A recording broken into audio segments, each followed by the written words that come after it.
अब section number 188 पे हम आते हैं।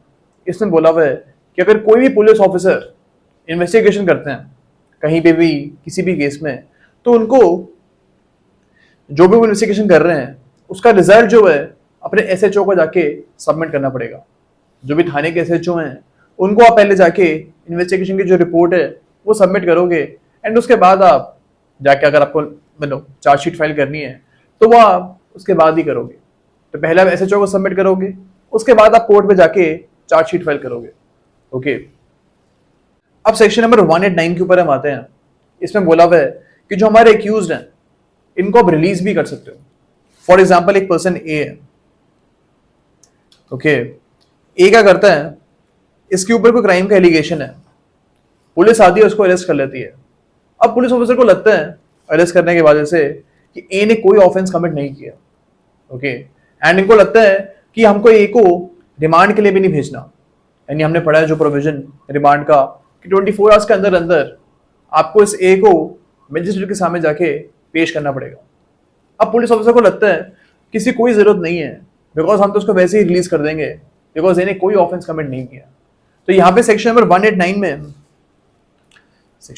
में आप इसको रिलीज कर दोगे और आप इसके रिमांड के लिए आगे प्रोसीड नहीं करोगे।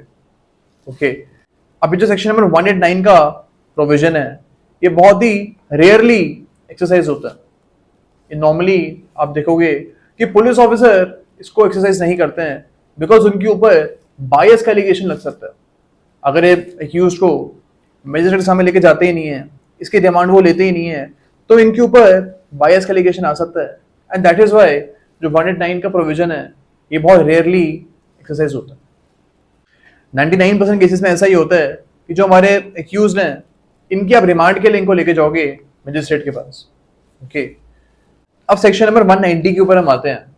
अभी जो प्रोविजन है इसमें बोला हुआ है कि जो हमारी इन्वेस्टिगेशन है अगर ये 24 आवर्स के अंदर अंदर कंप्लीट हो जाती है और जो हमारे पुलिस ऑफिसर हैं वो चार्जशीट लगाने के केपेबल हो जाते हैं विद इन 24 आवर्स, तो उस केस में एक्यूज को आप जो जुडिशियल मैजिस्ट्रेट हैं इनके पास भेज दोगे फॉर ट्रायल। तो यहाँ पे आप इसके रिमांड के लिए नहीं जा रहे हो पुलिस मैजिस्ट्रेट के पास, यहाँ पे आप सीधा इसका ट्रायल करवाने के लिए मैजिस्ट्रेट के पास जा रहे हो। ओके, एंड चार्जशीट भी आप विद इन 24 आवर्स यहाँ पे फाइल कर रहे हो। अगर ऐसी सिचुएशन आ रही है तो सेक्शन नंबर 190 लगेगा। ओके, यहाँ पर आपको एक चीज याद रखनी है कि एक्यूज की रिमांड हम नहीं ले रहे हैं। ओके, यहाँ पे हम सीधा उसको ट्रायल के लिए भेज रहे हैं। ओके, अब सेक्शन नंबर 190 जो है बहुत ज्यादा रेयरली एक्सरसाइज होता है। बहुत रेयरली आप देखोगे कि 24 घंटे के अंदर अंदर चार्जशीट भी लग रही है और इन्वेस्टिगेशन भी खत्म हो रही है। ऐसा नहीं होता है प्रैक्टिकल सिनेरियोज में। ओके, अब सेक्शन नंबर 191 पे हम आते हैं। इसमें बोला हुआ है कि जो कंप्लेनेंट या फिर विटनेस है इनके ऊपर आप अननेसेसरी रिस्ट्रेंट्स नहीं लगाओगे। आप ऐसा नहीं करोगे कि विटनेस को अरेस्ट करके लेके आ रहे हो पुलिस थाने में क्योंकि अगले दिन उसकी गवाही है। तो यहाँ पे आप विटनेस के ऊपर ऐसे अननेसेसरी रिस्ट्रेंट नहीं लगाओगे। ओके, एंड सेम जो बेनिफिट है सेक्शन का वो कंप्लेनेंट को भी मिलता है।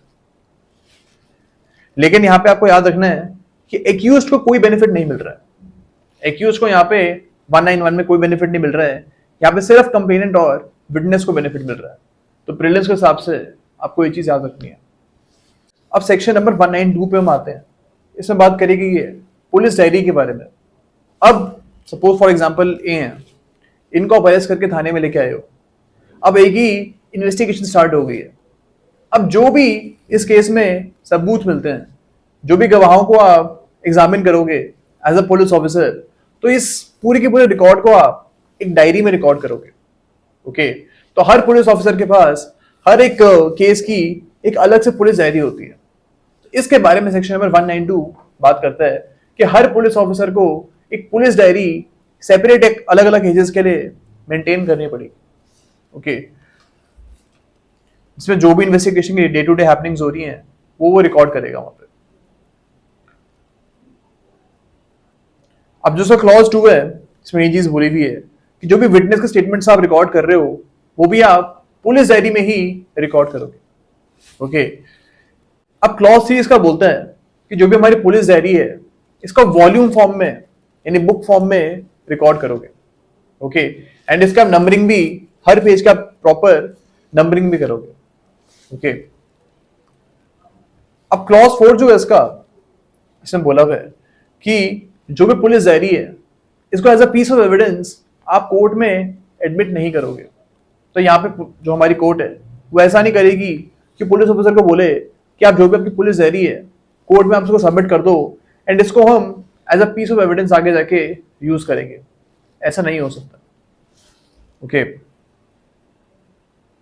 बट हाँ, अगर जो हमारी कोर्ट है उनको लगता है कि इस केस को समझने के लिए मेरे को पुलिस डायरी मंगवानी पड़ेगी, तो केस को समझने के लिए वो सिर्फ इस डायरी को मंगवा सकते हैं। ओके, लेकिन आपको याद रखना है यहाँ पे कि as a piece of evidence इसको आप यूज नहीं कर सकते। अब क्लॉज 5 के ऊपर हम आते हैं। इसमें बोला हुआ है कि जो हमारे एक्यूज्ड हैं इनको पुलिस डायरी का एक्सेस नहीं मिलेगा, यानी एक्यूज या फिर उनके प्लीडर को आप पुलिस डायरी अवेलेबल नहीं कराओगे। अब जो हमारा क्लॉज 5 है इसका जो एक्सेप्शन है वो हमको यहीं पे गिवन है, यानी कौन से केसेस में एक्यूज को पुलिस डायरी मिल सकती है इसके बारे में भी क्लॉज 5 हमको बताता है। इसमें बोला हुआ है कि अगर जो हमारे पुलिस ऑफिसर हैं जिन्होंने केस में इन्वेस्टिगेशन करी है इनको आप ट्रायल के दौरान एज अ विटनेस बुलाते हो, तो एज अ जब विटनेस से आ रहे हैं तब अगर इन्होंने अपने पुलिस डायरी को एग्जामिन किए, यानी इन्होंने कोर्ट को बोला कि बहुत पहले मैंने डायरी मंगवाई थी, अब मैं जो भी इसमें लिखा था सब कुछ भूल चुका हूँ, तो मेरे को एक बार डायरी देखनी पड़ेगी। तो ट्रायल के दौरान अगर इन्होंने डायरी को रेफर किए है तो इस पर्टिकुलर केस में एक्यूज को आप पुलिस डायरी का एक्सेस दे दोगे। तो यहाँ पे ये सिनेरियो आपको याद रखना है। यहाँ पे एक और चीज गिवन है कि अगर जो हमारी कोर्ट है वो पुलिस डायरी की बेसिस पे विटनेस का कॉन्ट्राडिक्शन कर रही है, तो इस केस में भी आप पुलिस डायरी एक्यूज को अवेलेबल करा दोगे। ओके, तो हमको आप पे याद रखना है कि दो सिचुएशन के अंदर अंदर आप एक्यूज को पुलिस डायरी अवेलेबल कराओगे। पहली तो यही है कि जब हम ट्रायल के दौरान ही police officer case diary refer करते हैं तो यहाँ पे आप एक्यूज को भी पुलिस डायरी अवेलेबल कराओगे। सेकंड इसका बोलता है कि अगर पुलिस डायरी की बेसिस पे कोर्ट जो है कॉन्ट्रडिक्शन कर रहा है किसी भी विटनेस का, तो इस पर्टिकुलर केस में आप एक्यूज को पुलिस डायरी अवेलेबल कराओगे। तो पीटी के साथ से आपको ये चीज याद रखनी है। अब सेक्शन नंबर 193 के ऊपर हम आते हैं। इसमें बात करी गई है पुलिस रिपोर्ट के बारे में। अब जो हमारी पुलिस रिपोर्ट है ये इन्वेस्टिगेशन खत्म होने के बाद पुलिस केस में लगाती है। अब यहाँ पे पुलिस दो चीजें कर सकती है। अगर इन्वेस्टिगेशन के दौरान पुलिस को लगता है कि एक्यूज ने कोई क्राइम कमिट नहीं किया तो वो क्लोजर रिपोर्ट लगा सकती है अंडर सेक्शन नंबर 193। लेकिन अगर पुलिस ऑफिसर को ये लगता है कि एक्यूज ने क्राइम कमिट की है तो यहाँ पे पुलिस ऑफिसर जो है चार्जशीट फाइल करेंगे अंडर सेक्शन नंबर 193। तो यहाँ पे दो चीजें पुलिस रिपोर्ट में आप फाइल कर सकते हो। ओके, तो आपको ये चीज याद रखनी है from PTs point of view कि क्लोजर रिपोर्ट लगाते हैं जब एक्यूज ने क्राइम कमिट नहीं किए एंड चार्जशीट तब लगाते हैं जब एक्यूज ने क्राइम कमिट किए। ओके, अब जो क्लॉज 1 है इसका ये बोलता है कि जो भी इन्वेस्टिगेशन है वो विदाउट एनी डिले के बगैर जल्दी से आपको खत्म करनी है एंड जल्दी से आपको चार्जशीट या फिर क्लोजर रिपोर्ट केस में फाइल करनी है। क्लॉज 2 पे हम आते हैं। यहाँ पे हमको एक लिस्ट दी हुई है सेक्सुअल ऑफेंसेस की। अगर जो केस है वो इन सेक्शंस के अंदर फॉल करता है तो जो चार्जशीट जो है या फिर जो क्लोजर रिपोर्ट है वो 2 महीने के अंदर अंदर पुलिस को फाइल करनी है।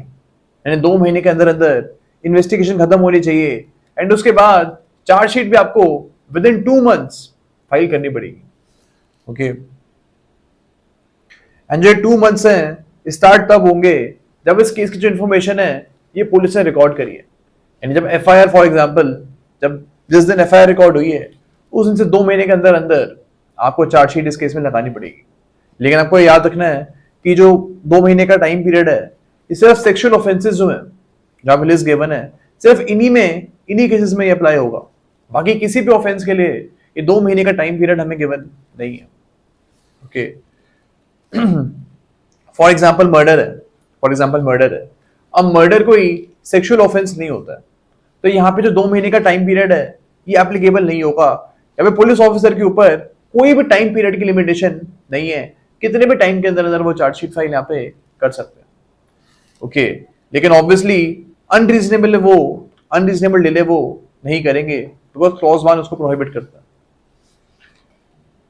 अब क्लॉज 3 बोलता है कि जब आप चार्जशीट फाइल कर रहे हो, ओके, या फिर आप पुलिस रिपोर्ट फाइल कर रहे हो, उस दौरान आप कौन सी इंफॉर्मेशन उस रिपोर्ट में लिखोगे। यहां पे लिखा हुआ है कि आप सबसे पहले तो जो पार्टीज हैं उनका नाम लिखोगे। जो पुलिस रिपोर्ट है उसमें आप पार्टीज का नाम लिखोगे। इसके बाद जो एक्यूज्ड है उसके खिलाफ किस टाइप की इंफॉर्मेशन आई है, यानी किस टाइप ऑफ कौन सा ऑफेंस उसने कमिट किया है, या फिर कौन सा ऑफेंस के उसके ऊपर एलिगेशन लगे हुए हैं, ये इंफॉर्मेशन आपको देनी पड़ेगी। इसके बाद आपको बताना पड़ेगा कि कौन कौन से विटनेसेस हैं जिनको एग्जामिन किया गया, कौन कौन से लोग हैं जो इस केस से इत्तेफाक रखते हैं, जो इस केस से जिनको इसके बारे में पता है, तो ये लिस्ट भी आपको देनी पड़ेगी। इसके बाद यहाँ पे लिखा है डी में कि आपको ये चीज लिखना पड़ेगा कि ऑफेंस कमिट हुआ या फिर नहीं हुआ। 173 का जो क्लॉज 3 है, इसका जो डी पार्ट है, इसमें हमको चार्जशीट या फिर क्लोजर रिपोर्ट फाइल करनी है, बिकॉज यहीं पे आप बताओगे कि एक्यूज ने क्राइम कमिट किया है या फिर नहीं किया है। क्राइम कमिट किया तो चार्जशीट फाइल होगी, एंड अगर क्राइम कमिट उसने नहीं किया है तो क्लोजर रिपोर्ट यहाँ पे फाइल होगी। ओके, इसका बोलते हैं कि आपको ये चीज भी इन्फॉर्म करना पड़ेगा कि एक्यूज को अभी तक आपने अरेस्ट किया है या फिर नहीं किया। एफ इसका सिंपल से बोलता है कि ये चीज भी आपको मेंशन करनी पड़ेगी कि एक्यूज को बेल पे अभी तक छोड़ा गया है या फिर नहीं गया। जी इसका बोलता है कि आपने सेक्शन नंबर 190 में एक्यूज को ट्रायल के लिए अभी तक भेजा है या फिर नहीं भेजा है, ये भी आपको इंफॉर्मेशन देनी पड़ेगी।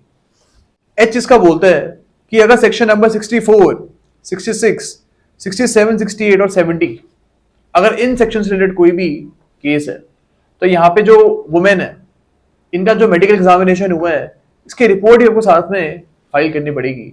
तो पुलिस रिपोर्ट के साथ साथ आप मेडिकल एग्जामिनेशन ऑफ वुमेन की जो रिपोर्ट है ये भी फाइल करोगे। अब यहाँ पे जो ये सेक्शंस गिवन है, ये सेक्सुअल ऑफेंसेस, जो रेप के ऑफेंसेस हैं, उनसे जुड़े हुए हैं। ओके, अब इसका जो सेकंड पार्ट है, इसमें बोला हुआ है कि जो हमारे पुलिस ऑफिसर है जो इन्वेस्टिगेशन कर रहे हैं, उनको 90 डेज के अंदर अंदर जो इन्वेस्टिगेशन का स्टेटस है ये बताना पड़ेगा विक्टिम को, यानी जो केस में विक्टिम है जिनके खिलाफ ऑफेंस कमिट हुए हैं, उनको इन्फॉर्म करना पड़ेगा विद इन 90 डेज कि जो इन्वेस्टिगेशन है ये अभी तक कहाँ पहुंची है। ओके, तो ये नई चीज ऐड हुई है, पुरानी सीआरपीसी में ये चीज हमको गिवन नहीं थी। Just for the sake of transparency ये चीज उन्होंने यहाँ पे ऐड करी है। थर्ड पार्ट इसका बोलता है कि आपको ये चीज भी जो इन्फॉर्मेंट है, यानी जिन्होंने एफआईआर रिकॉर्ड कराई है, उनको आपको इन्फॉर्म करना पड़ेगा कि जो केस में इन्वेस्टिगेशन है अभी तक वो कहाँ पहुंची है। तो विक्टिम को आपको इन्फॉर्म करना पड़ेगा, एंड साथ में जो बंदों ने एफआईआर रिकॉर्ड कराई है या जिन्होंने कंप्लेंट फाइल करी है, इनको भी आप इन्वेस्टिगेशन के बारे में इन्फॉर्म करोगे। ओके,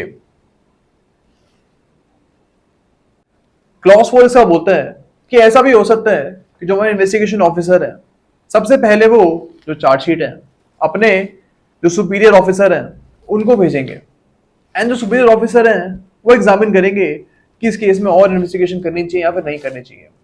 उसके बाद आप सीधा जाके कोर्ट में चार्जशीट को फाइल करोगे।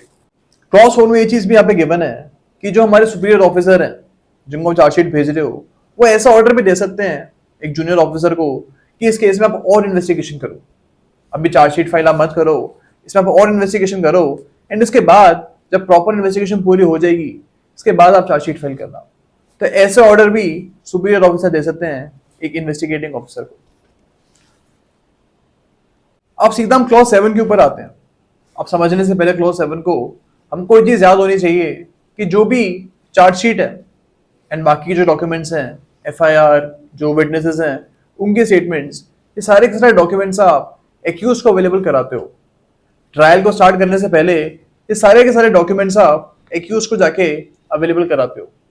अब क्लॉज 7 हमारा बोलता है कि जो हमारे पुलिस ऑफिसर हैं जब ये चार्जशीट को कोर्ट में लगा रहे हैं, इस दौरान कोर्ट से प्रे कर सकते हैं कि सर चार्जशीट का जो एक पार्ट है, थोड़ा सा पार्ट जो चार्जशीट का है, ये एक्यूज को आप अवेलेबल मत करवाना, बिकॉज इस पार्ट में कुछ सेंसिटिव इंफॉर्मेशन गिवन है।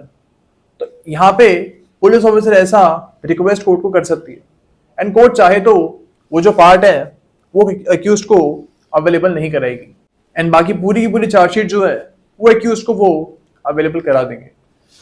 बट यहाँ पे कोर्ट का डिस्क्रिप्शन है, वो चाहे तो पुलिस ऑफिसर की बात मानेगी या फिर वो पुलिस ऑफिसर को यहाँ पे रिफ्यूज भी कर सकता है। अब हम आते हैं क्लॉज 9 के ऊपर। यहाँ पे बात करी गई है सप्लीमेंट्री चार्जशीट के बारे में, यानी एक बार जो हमारी इन्वेस्टिगेशन है वो पूरी हो चुकी है, उसमें चार्जशीट भी लग गया केस में।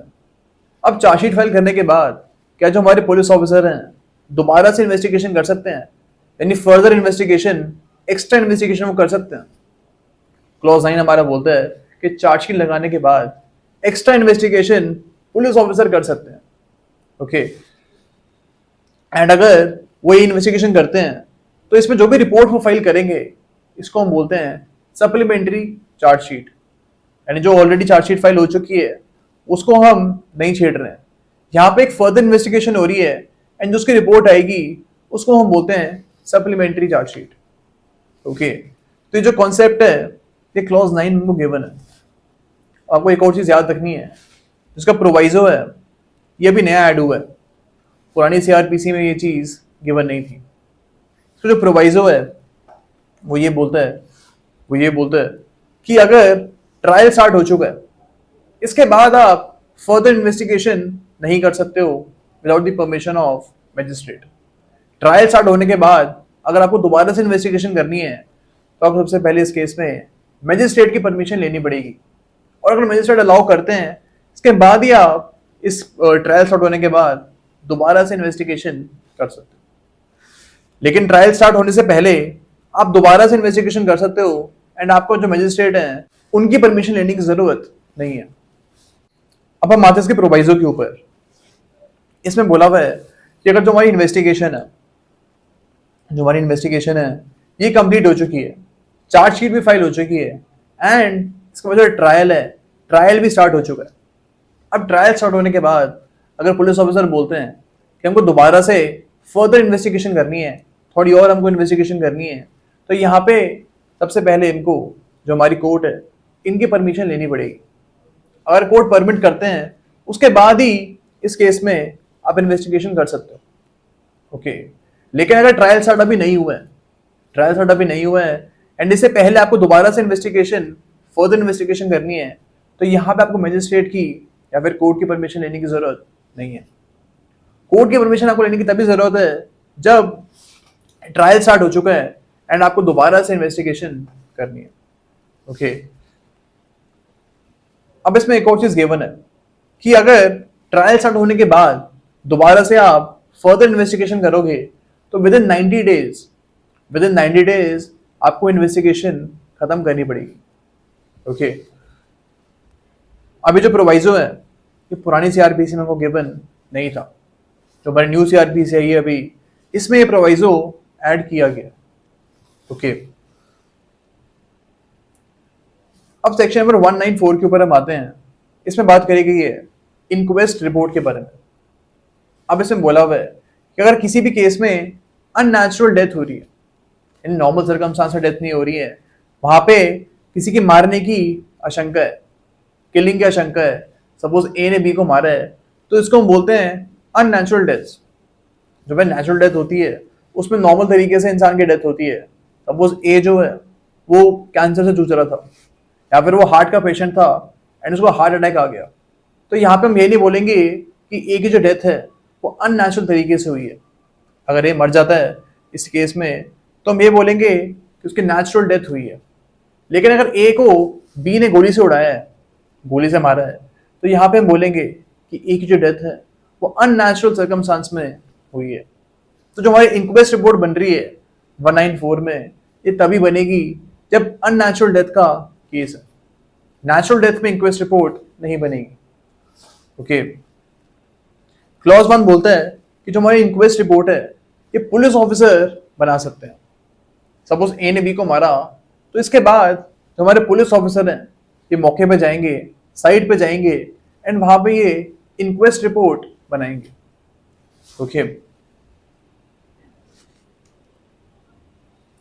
यहाँ पे जो पुलिस ऑफिसर हैं सबसे पहले एग्जीक्यूटिव मजिस्ट्रेट जो हैं एरिया के, इनको इन्फॉर्मेशन देंगे कि ऐसा ऐसा केस हुआ है और मैं स्पॉट पे जाके इंक्वेस्ट रिपोर्ट बना रहा हूँ। ऐसी इन्फॉर्मेशन देने के बाद स्पॉट पे जाएंगे और एक रिपोर्ट ये बनाएंगे in the presence of 2 witnesses. 2 witnesses के प्रेजेंस में एक इंक्वेस्ट रिपोर्ट जाके बनाएंगे जिसमें लिखेंगे कि जो हमारी विक्टिम है इनकी बॉडी पे कोई फ्रैक्चर तो नहीं हो गया, इनके बॉडी पे कोई इंजरी मार्क्स हैं या फिर नहीं है। ये सारी की सारी इंफॉर्मेशन ये इंक्वेस्ट रिपोर्ट में लिखेंगे। ओके, क्लॉज 2 इसका बोलता है कि जो भी इंक्वेस्ट रिपोर्ट आगे बन रही है इस पे जो पुलिस ऑफिसर हैं वो तो साइन करेंगे, उनके साथ साथ में जो विटनेसेस हैं जो पुलिस ऑफिसर के बात से एग्री कर रहे हैं वो इस रिपोर्ट के ऊपर साइन करेंगे। लेकिन जो विटनेस पुलिस ऑफिसर के बात से एग्री नहीं कर रहे, जो विटनेस पुलिस ऑफिसर की जो इंक्वेस्ट रिपोर्ट है उससे एग्री नहीं कर रहे हैं, उनको साइन करने की जरूरत नहीं है। तो ये चीज आपको यहाँ पे याद रखनी है कि सिर्फ वही विटनेस साइन करेंगे इंक्वेस्ट रिपोर्ट के ऊपर जो कि पुलिस ऑफिसर की बात से एग्री करते हैं। ओके,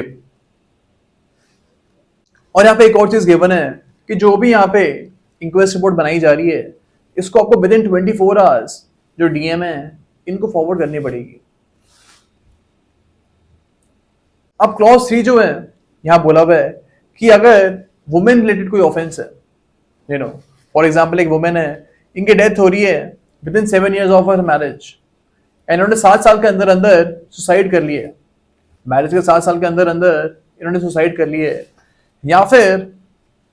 या फिर कोई भी सस्पिशियस डेथ हो रही है जहां पे क्लियर नहीं है कि डेथ क्यों हुई है, इन केसेस में आप जो बॉडी है इसको एक सिविल सर्जन को फॉरवर्ड कर दोगे।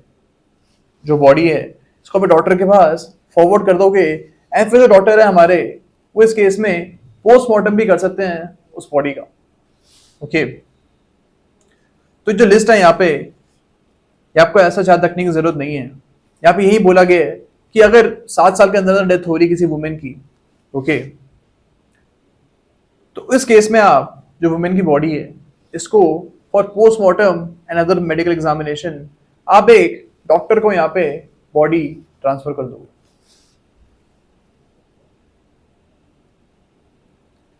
यहाँ पे एक और चीज गिवन है कि अगर पुलिस ऑफिसर को लगता है कि कोई और केस है, वुमेन वाला केस नहीं है, कोई दूसरा केस है एंड यहाँ पे भी केस में पोस्टमार्टम होना चाहिए, इस केस में भी पुलिस ऑफिसर बॉडी को पोस्टमार्टम के लिए भेज सकते हैं एंड मेडिकल एग्जामिनेशन के लिए बॉडी को भेज सकते हैं। अब क्लॉज 4 में आपको एक लिस्ट दी हुई है कि कौन से जो हमारे डीएम्स हैं वो इंक्वेस्ट रिपोर्ट बना सकते हैं। ये लिस्ट आपको ऐसा याद रखने की जरूरत नहीं है, बस आपको पता होना चाहिए कि क्लॉज 4 में लिखा क्या हुआ है। अब सेक्शन नंबर 195 पे हम आते हैं।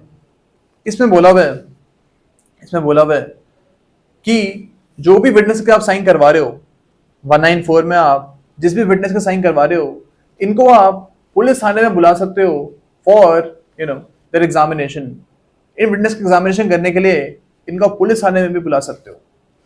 ओके, लेकिन जो उसका प्रोवाइजो है इसमें बोला हुआ है कि अगर जो हमारे विटनेस हैं इनकी एज 15 ईयर्स से कम की है, या फिर ये वुमेन है, या फिर इनकी एज जो है 60 ईयर्स से ऊपर की है, या फिर ये मेंटली या फिर फिजिकली डिसेबल्ड है, इन केसेस में आप इनको पुलिस थाने में नहीं बुलाओगे। तो सेक्शन नंबर 180 में हमने देखा था examination of witness, same provision 195 भी एकदम सेम प्रोविजन है, लेकिन यहाँ पे उन विटनेस की बात हो रही है जो इंक्वेस्ट रिपोर्ट के टाइम पे मौजूद थे। अब एज सच सेक्शन नंबर 195 में जरूरत नहीं थी क्योंकि सेक्शन 180 में भी आप विटनेस को बुला ही सकते थे, लेकिन स्टिल हमको यहाँ पे गिवन है तो हमको इसके बारे में पता होना चाहिए। अब सेक्शन 196 के ऊपर हम आते हैं। यहाँ पे बोला हुआ है कि जो हमारे मजिस्ट्रेट हैं वो पुलिस ऑफिसर के साथ साथ एक केस में इंक्वेस्ट रिपोर्ट बना सकते हैं, यानी एक केस में पुलिस ऑफिसर भी हमारे इंक्वेस्ट रिपोर्ट बना सकते हैं एंड साथ साथ जो हमारे मजिस्ट्रेट हैं वो भी सेम केस में इंक्वेस्ट रिपोर्ट बना सकते हैं। ओके,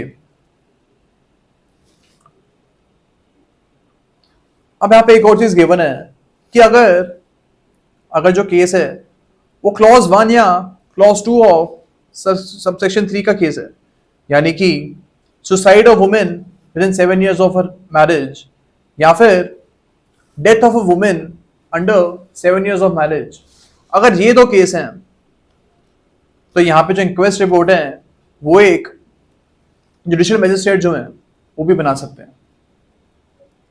आप देखोगे नॉर्मली तो जो इंक्वेस्ट रिपोर्ट है वो एक एग्जीक्यूटिव मजिस्ट्रेट ही बना सकते हैं, लेकिन जो दो केस हमने पढ़े हैं यहाँ पे जुडिशियल मजिस्ट्रेट भी इंक्वेस्ट रिपोर्ट बना सकते हैं। ओके, क्लॉज 2 के ऊपर हम आते हैं।